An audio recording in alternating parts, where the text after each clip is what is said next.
Qo'ysangizchi janobjon, bularning barchasi xayriya Dahua kompaniyasidan.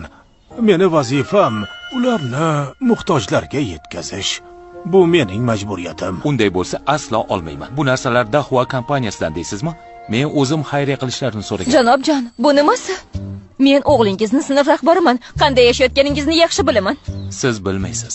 Hatto o'g'limning ham xabari yo'q bundan. Voy bo, manmanlik yaxshilikka olib kelmaydi. Janob, bularni oling. Rais Hua, bu yerda qanday paydo bo'lib qoldingiz? Mudirxon, Labay. siz bu yerda nima qilyapsiz? Kambag'allikka qarshi kurashyapmiz. Sizning 10 millionlik xayriyangiz tufayli bizning ishimiz jadal suratda davom etyapti. Tadbirkor sifatida odamlarning qashshoqligidan chiqishiga yordam berishim shart. Bu meni burchim. Qani muhtoj odam? Anavimi? Ha, to'g'ri. Xuan xonim, siz bilmaysiz, men uni o'g'li Jansina sinf rahbariman. Bola shunchalik muhtojlikda yashaydiki, bitta daftarni ikkita fandan qilib tutadi. Axir bu ko'ngilni ezmaydimi? Bo'lishi mumkin emas. Men Jansiga oyiga 2000 beraman-ku. Janobjon, o'jarlik qilmang. Bu nimasi? Mayli, bahslashmayman. Ammo bu narsalarni olmayman. Boshqalarga bering. Huayi, ular ketishsin. Gaplashib olishimiz kerak. Nima dedingiz? Bo'ldi, ketinglar. Men janobjon bilan bir narsani muhokama qilishim kerak. Mayli. Oyigacha, yuring. Xo'p bo'ladi.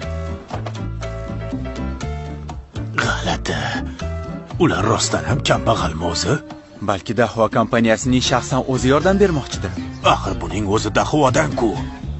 Mayli, keta qolaylik. Ustozling, Mudirxon, nima bo'ldi?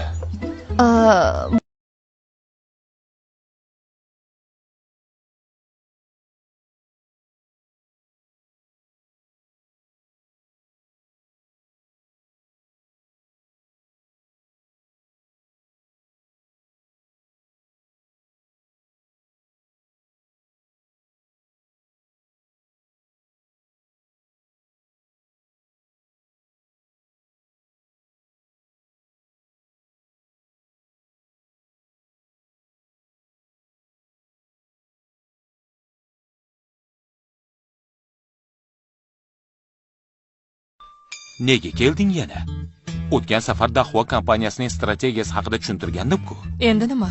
Oldingizga ish bilan kirib bo'lmaydimi? Mayli, kiraver, mayli.